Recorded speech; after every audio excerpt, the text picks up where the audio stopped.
I think in as much as business is always business, and service industry, which is what we're in, is service industry, then it's always the same, isn't it? You've got your marketing function and your PR function and your sales function and your operational function. So in that respect, that's all the same. And the most important thing in our serviced office business is our staff. Someone very famously said, treat your staff as you want them to treat your clients. So I think in that respect, it's all the same. The hotel we bought was not, we didn't buy it because it was a hotel. It's kind of a bit of amazing art on an island. Burgh Island, if you look at the website, you can see this amazing piece of 1930s architecture on a lump of rock in the sea off Devon. I mean, I didn't even know, what is a bit bizarre, I didn't even know it existed when we bought it. A bloke came to me and told me about that he was funding this hotel island. And I was just flabbergasted it even existed. So I didn't buy it because it was a hotel, although it is true to say that hotels is an operation business within a property, as serviced offices is an operational business within a building. So in that respect, it didn't scare me. And obviously I had, like you, stayed in many hotels, so it all looked fairly easy. But it wasn't because it was a hotel, it was just because it was this amazing opportunity to own an island. I have a crown and a throne now. It was just an amazing opportunity to own this bit of property off South Coast Devon. So how did it prepare me? In terms of the business, managing people, I guess, creating team, shared values. The other thing that was very different to our office space in town was with office space in town on the 1st of January 2011, we had our first member of staff start in our first office, a girl called Georgia Sandon, who's still with us, and she was receptionist.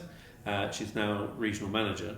And we grew the staff and the culture from the first person.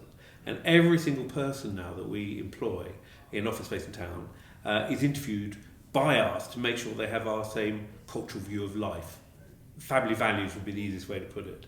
Now, with a business you buy, which now has 53 employees, i.e. the hotel, you don't have that luxury, because we took 29 staff day one who were managed by somebody else with different morals and ethics and views of life. So the biggest difference, rather than how did it prepare me, was how to change their cultural view. And the phrase, you can't make an omelette without breaking eggs, comes into play, because we did have to offlay some of the people who just did not culturally fit in to how we view life.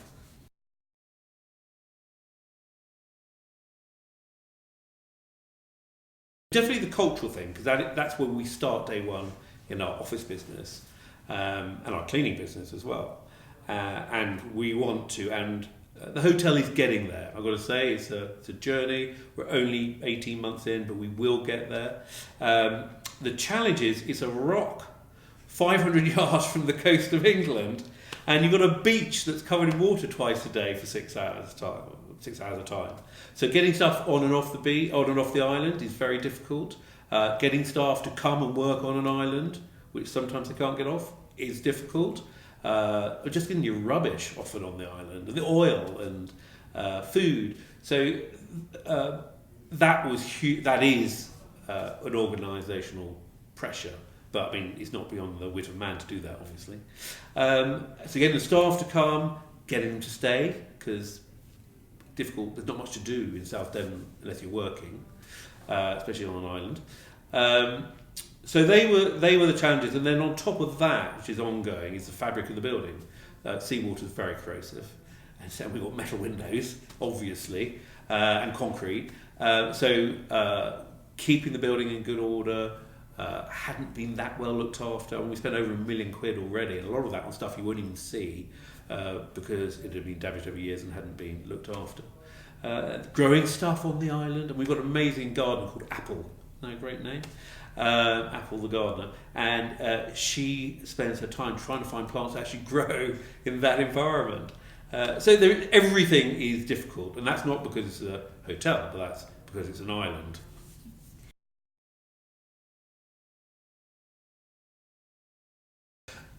So we've done a lot of the fabric refurbishment. and that's ongoing. And it does look amazing. The chap who built it, a chap called Archie Nettlefold, and he would be proud, I'm pretty sure. Most of the clients have loved what we've done. One or two preferred it being tatty, but it wasn't where we're going. So the thing that's, and I've touched on already, it's all about the staff. It's all about the staff. So we're about to spend our next large tranche of money on a den for them to have a kitchen and a TV room and a gym, and on their accommodation, because we've got 15 rooms on the island for staff, more than that actually, 20 rooms on the island for staff, and they're not okay. And my daughter did some summer work there in the holidays and came back and said, Daddy, the accommodation is not all right. So we're spending, begun to spend a lot of money on the accommodation, both where they're going to sleep and stay and also on their recreational.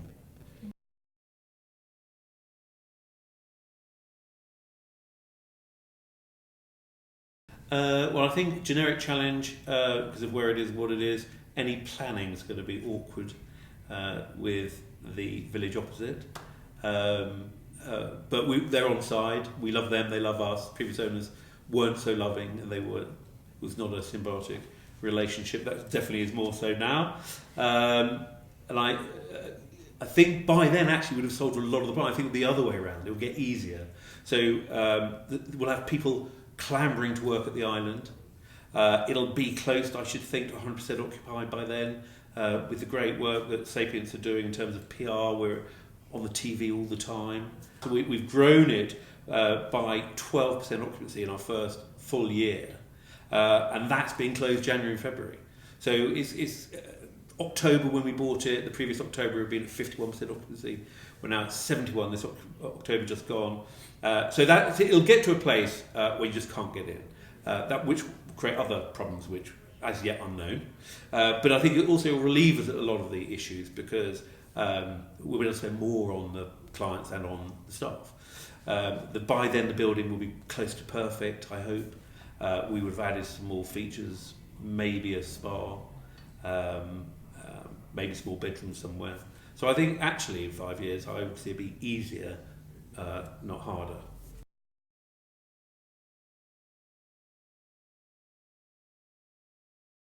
Well, by not getting rid of it. We didn't put it in the bin, so that's how we preserved it. You are right, it is iconic for being Art Deco, and there are 900 returning guests every year because it's Art Deco, because of the ties to Agatha Christie, Noel Coward, because the Beatles and Rolling Stones and Ms. Cunard stayed there. They come back for that. So it was a very fine line in the refurbishment between making it the very luxurious, comfortable hotel it was designed to be when Archie built it. He used all the modern ingredients, so he used concrete for the first time in a hotel, the Crittall windows, the design, the very famous Art Deco lines, curves and the bleak lines. So that was easy to keep. But what bits to get rid of? And furniture that wasn't of the age, but reproduction was quite easy because we could tell ourselves it was not real antiques. So we got rid of all that. Beds, where they weren't Art Deco, was easy.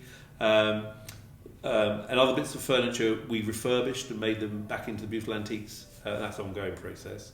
So getting that line between what the clients wanted, what they'd had, which was this tatty chic, to what we're now giving them, which is in no way tatty and chic, was difficult. And I would say 99.9% of the returning guests loved it.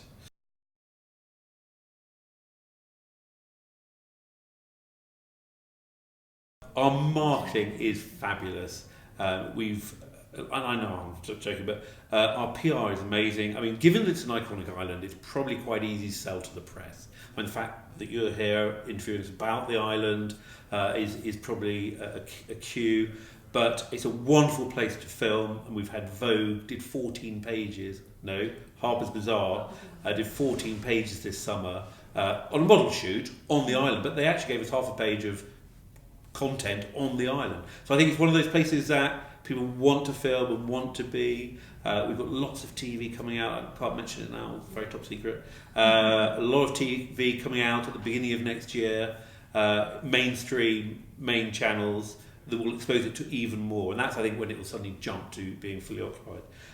So getting the marketing, whether it's the local press, the local radio, national press, national TV, isn't that difficult. In fact, the Times Travel put us forward as one of the top hotels in the world. So we've got that award coming out. We don't know if we've won or not. Probably not.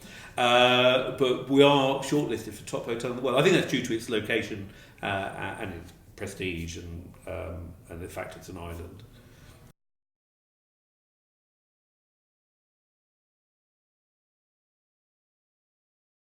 So we have a whole solar panel farm on the island.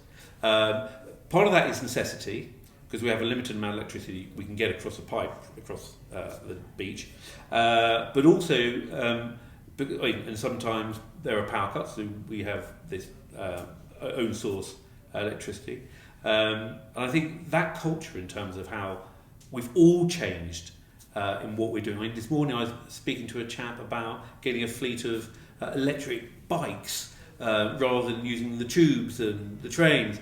I think we're all focused now with climate change on the future of the planet and the country and everything else. So it's the obvious way forward. And actually, if you can make it yourself, it's much cheaper. So it makes an economical reason for it as well. Interestingly, I'd love to do it as a chap. So there are 2 cottages on the island we don't own. And if one of them is head of engineering at Kingston University, and he has designed a wave motion electricity generator. I'd love to put that in, I know. And he sold one. Unfortunately, the strait between Iran and the country opposite, where all the tankers are being, I want to say hummus or whatever it is, that's probably a food, isn't it? That strait where all those tankers are going. He actually sold a wave machine to go in there, but because of the pirates, they backed out the deal. So that was his first one. So I'd love to do that if we could raise funding at some time in the future.